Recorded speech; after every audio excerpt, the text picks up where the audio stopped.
Welcome to Frontrunner Motorsport. So this is possibly a derisive opinion, but I personally think Lewis Hamilton could be the most overrated driver ever to enter Formula One. Hear me out, but please leave your comments down below. I'd be interested to hear what you think. And like and subscribe, follow my Twitter and whatever else you want to do. So let's take a look at the career of Lewis Hamilton and see how I came to this outrageous conclusion. I love racing and working for this team. There's nothing quite like this, the working environment you have when you're working with a big organization like this. And there's so many creative people and engineers and designers, and I'm fascinated by that. And it's my 12th season. I still go to the factory and I'm still seeing things that are being built and made, and I'm like, how do you do it? And then you see bits of the car come from all different parts of the factory, and it comes into one little space and it fits together perfectly. We could talk about how his dad worked 3 jobs to support his career, or his karting rivalry with Nico Rosberg that encouraged Lewis to ride a unicycle. But I'm going to start with his car racing career, beginning in 2002, British Formula Renault. An interesting first year for Hamilton as he finished 3rd, behind the powerhouse talents of Daniel Watts and Jamie Green. Jamie frickin' Green! That just makes my argument for me. Okay, so it was Hamilton's first year in car racing, but it still makes me laugh. He would dominate the series the next year, beating close friend Alex Lloyd, who would be a future Indy Lights Series champion. Lewis would even miss the final races of the season to race in British Formula 3, and would be hospitalised after a crash with teammate Tor Graves. But let's see what happened here. This is actually the exit of Clearways. Our camera actually pointing across the track there, and there's the incident. Whoa, that's about as close to our cameraman as we want to see an F3 car. The good news is Lewis Hamilton, who was out for the count there with that side-on impact, is now conscious and starting to take notice. He's out of the car, but 2 wrecked Manor Motorsport cars heading back to the pits. 2004 was a good year for Hamilton. He'd get to test a McLaren Formula 1 car and would race in the F3 Euro Series with Manor Motorsport, and with a couple of wins, just 2 points behind rival Nico Rosberg. He was 71 points behind series champion Jamie Green. I swear, if Hamilton is the greatest of all time, Jamie Green is a freaking god amongst men. Lewis Hamilton would win the series in 2005, beating Adrian Suter with nearly double the points. Made easier, apparently, by the fact Jamie Green wasn't racing in the series. Sebastian Vettel was also in this championship, finishing 5th in his rookie year. Lewis would move on to GP2 in 2006 with Art's Grand Prix team, and win the series ahead of Nelson Piquet Jr. It would just so happen that McLaren would have 2 race seats to fill, with one Pablo Montoya leaving to go race NASCARs, and Raikkonen go to Ferrari for 2007. McLaren had a choice of drivers to choose from. Fernando Alonso would obviously get 1 seat, but Lewis Hamilton, Pedro de la Rosa and Gary Paffett were the choices for the other seat. Now Pedro had performed decently for the team in 2005, with a 2nd in Hungary, and Gary Paffett had won the DTM with Mercedes in 2005. But Hamilton was the hot new thing, an up-and-coming talent, with clear ambition, and he was Ron Dennis's pet project.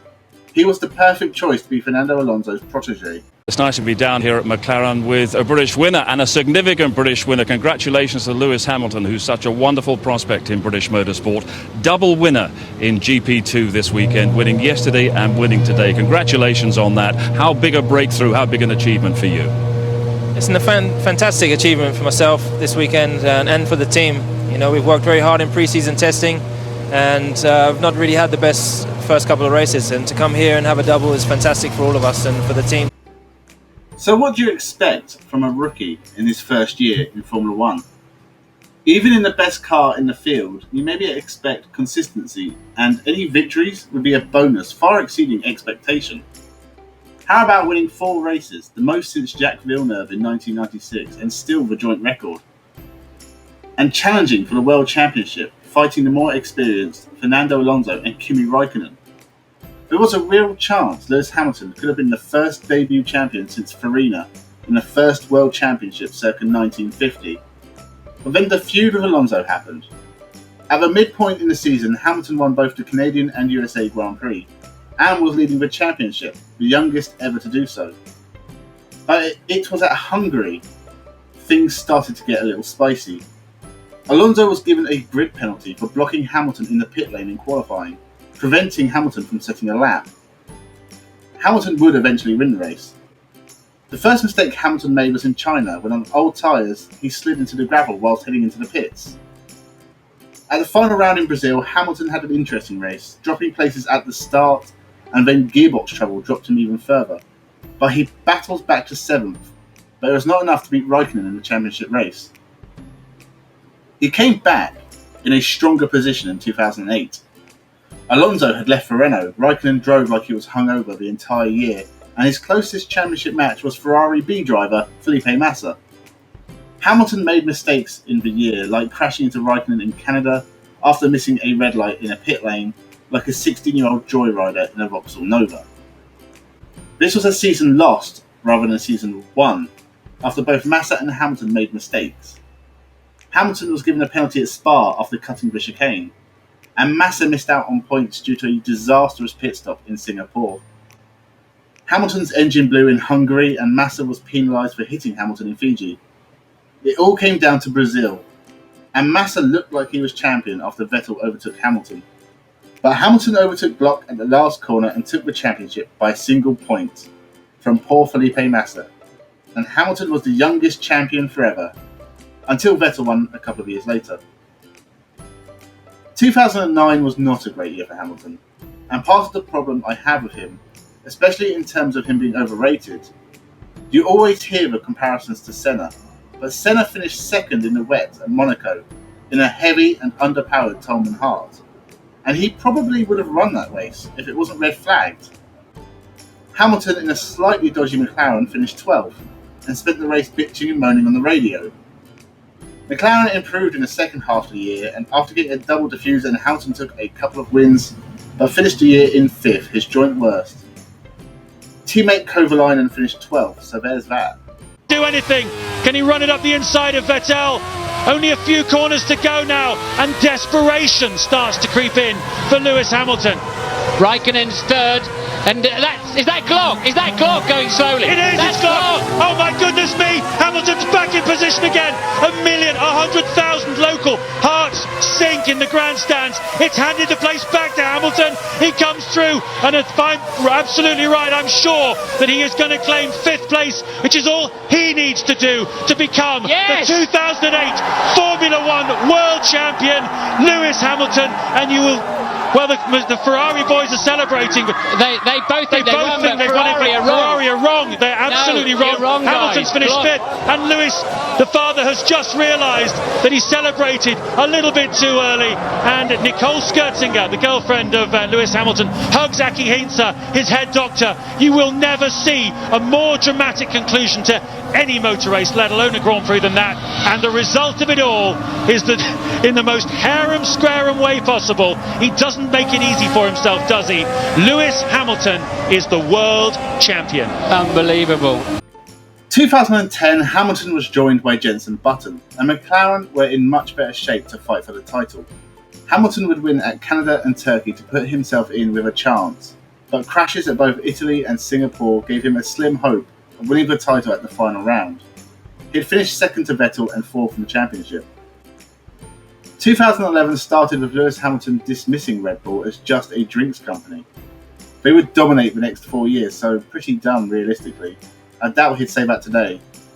By far the dumbest thing he ever said, when penalised by the stewards for mistakes he made in Monaco after a drive-through and 2 collisions he caused, was saying it was because he was black, like how Ali G says.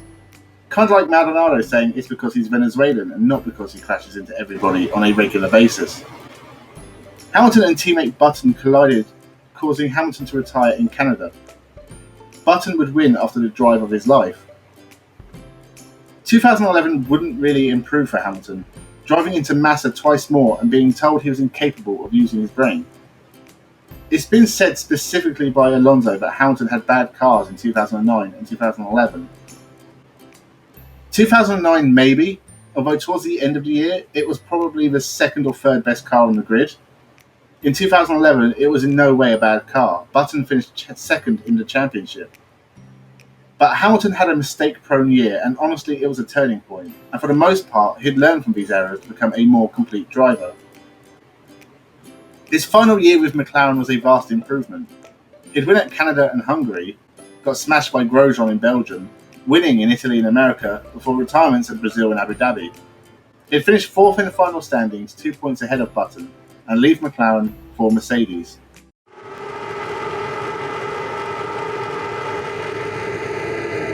Lights out, away we go, and Pastor Maldonado shooting through. Was that a jump start? And Jenson Button does make a good start. A ball, Hamilton's contact. Oh, and he's hit the Lotus. Roman Grosjean over the top of Alonso. Alonso's out, Hamilton's out, Kobayashi's out. Real drama at the start of the race, and this has a massive impact in terms of the championship as well. Lewis Hamilton is trying to get past Grosjean. He gets pushed over onto the grass, and that triggers the rest of the incident. Grosjean comes across, Lewis isn't being fazed by that at all, and then it all kicks off, and the result is a lot of expensive damage. Hamilton would have a consistent first year with Mercedes, joining former karting teammate Nico Rosberg, who had won races with Mercedes before it was cool, taking his first win in China in 2012. Lewis Hamilton would have to wait till Hungary to take his first win for the team. Only one win all year, but he scored enough points to finish 4th overall. Pretty decent in a time when Mercedes weren't the dominant powerhouse would be a year later. And Hamilton was dominant in 2014. Mercedes produced a great engine for the new turbo hybrid regulations, and Hamilton and Rosberg would win all but 3 races. Hamilton would have a run of 4 wins between Malaysia and Spain, and then a run of 5 between Italy and America. Mercedes won the Constructors by nearly 300 points. Rosberg pushed Hamilton to the end, but an ERS problem meant he had no pace in Abu Dhabi, and he accepted defeat graciously, with 2 former teammates still friends at this point. 10 wins and 6 second places meant Hamilton secured the 2015 title in America with 3 races left. This was the year cracks began appearing between Hamilton and Rosberg, especially after America when Hamilton forced Rosberg wide at turn 1. Rosberg described the move as too far and for a cap at Hamilton, the first case of handbags between the two. Hamilton also signed a £100 million contract for 3 years and was allowed to keep his image rights, trophies and championship winning cars, making him one of the richest F1 drivers ever. Mercedes also won the Constructors by a measly 275 points.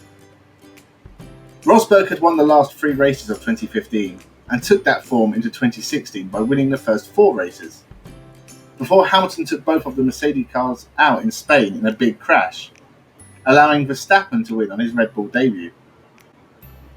The teammates came together again in Austria, Rosberg running wide and hitting Hamilton, damaging his own car and getting a penalty. They swapped points in the title race until Malaysia, when Hamilton was comfortably leading before his engine blew. Giving Rosberg the advantage towards the end of the year, Hamilton would win the next 4 races, but Rosberg would finish 2nd in each of them, taking the title by just 5 points, and announcing his shock retirement.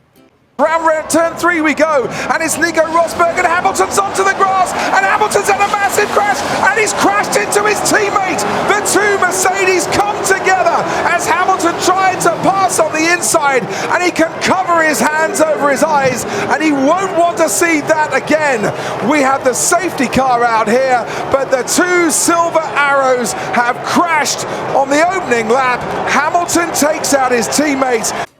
2017 would see a new teammate for Hamilton, with former Williams driver Valtteri Bottas joining the team, and Ferrari had closed the gap as well, and were now closer to challenging the dominant Mercedes, who had a combined total nearly 1,000 points more than Ferrari over the last 3 years. Sebastian Vettel led the championship for the first 12 races, but never by more than 25 points, but Hamilton would win 5 of the last 9 races to win his 4th championship. Hamilton would finish in the points in all 20 races, whilst Vettel would have a couple of retirements that would end his title hopes, but things looked good for Ferrari. And in 2018, Vettel would mount what seemed to be an even stronger title challenge. The championship lead swung between the two, with Vettel having a good start to the season, before a mistake in France handed the lead to Hamilton. who would then retire again in Malaysia, giving it back to Vettel. The event I believe led to Hamilton winning this championship was the wet race in Germany, with Vettel leading before crashing out of his home Grand Prix. After that, he would only win one further race at Spa, but he seemed to lack confidence and motivation, and Hamilton dominated the second half of the year, taking the title easily. Bottas was 5th, 160 points behind. So finally onto this year, the year 2019. Status quo, honestly. People have taken it in turns challenging Hamilton for individual race wins, but no consistent title challenges. Bottas looked good at the first few races. Vettel almost won in Canada before being unfairly penalised, in my opinion. Leclerc has looked good towards the midpoint of the season before his 2 wins, and Verstappen brought himself into the picture for a couple of races. But Hamilton definitely still has the best car, the most consistent, only slightly slower in a straight line than Ferrari, and with a better chassis on par with Red Bulls, who have less power. They are also the most reliable, and Bottas just isn't on the same level. As we go into 2020 and no major rule changes till 2021, I see this continuing on to next year, and that is a shame. Yeah, the back just would not stick. That's bad news for him in terms of his absolute pace as well. He didn't do anything wrong. The back just would not live with the front there. Was that dangerous by... So how can I say that a driver with over 80 wins, over 3,000 total points, 5 world championships, be overrated in any possible way? Well, let's break it apart and look at it, shall we? Let's look at his championship wins. 2008 was a strange year. Alonso won twice for Renault, Kubica won for BMW, and Vettel in a Toro Rosso impossibly won in Monza. But Hamilton beat Massa by just 1 point. No disrespect to Felipe Massa, but he has always been Ferrari's second driver. He is a decent racer in his own right, but never in his career did he look like a world champion. But Hamilton was the youngest world champion, and only in his second year, a very entertaining year. Rosberg pushed him hard in the 3 years they were teammates together at Mercedes. But they were the only 2 with any chance of the title, and if you said in 2010 that Rosberg would be champion, then I would honestly have called you mad. To be honest, it's all been a bit too easy for Hamilton. The German beast he's driving has been so far ahead of the competition that it's not surprising he's a multi-world champion. He should be, but he's never had that year where he has to fight and scrap for every point. In fact, he's never really had an all-out bad car. When he did, results were bad, but look at some of the other performances I've mentioned. Senna in a Tolman Hart. But what about Mansell in a bad Ferrari in 1990, Vettel winning in a Toro Rosso, Damon Hill in an Arrows almost winning?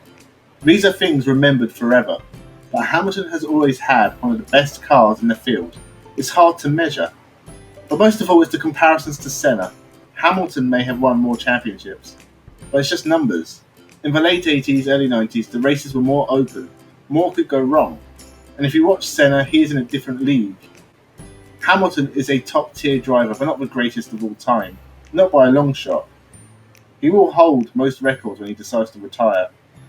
But they are just numbers boosted by an unstoppable German team with seemingly infinite funds. Numbers do not mean anything. I would say Sterling Moss is one of the greatest of all time, and he was never world champion. It's something more, and Hamilton's legacy is being the best when no one could be. He has no story. There will be no Rush, Hunt versus Lauda, no Senna versus Prost, not even Schumacher versus Hill. Hamilton versus Massa or Rosberg or Vettel, it's just not the same when the outcome is so obvious. Also, he's never beaten Jamie Green, so he is de facto best in the world. The Senna family wanted to give you something to congratulate you on equaling Ayrton's record. It's not a replica. It's race worn from your hero to you. Thanks for watching. Honestly, I don't hate Hamilton. He is a legend of the sport. I just think we should all calm down a bit. He looks genuinely happy racing, and I like the fact he went vegan and opened a chain of vegan burger shops without being overly preachy about it. As much as being Mercedes' #1 driver has made it easy for him, he has definitely improved over the years. And I know we will all look back in 20 years' time and say what a legend he was. Okay.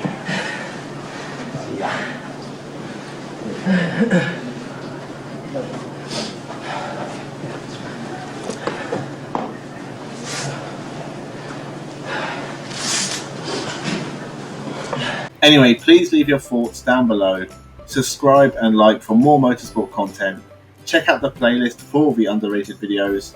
This is number 10 in the series. Most of all, have a good one.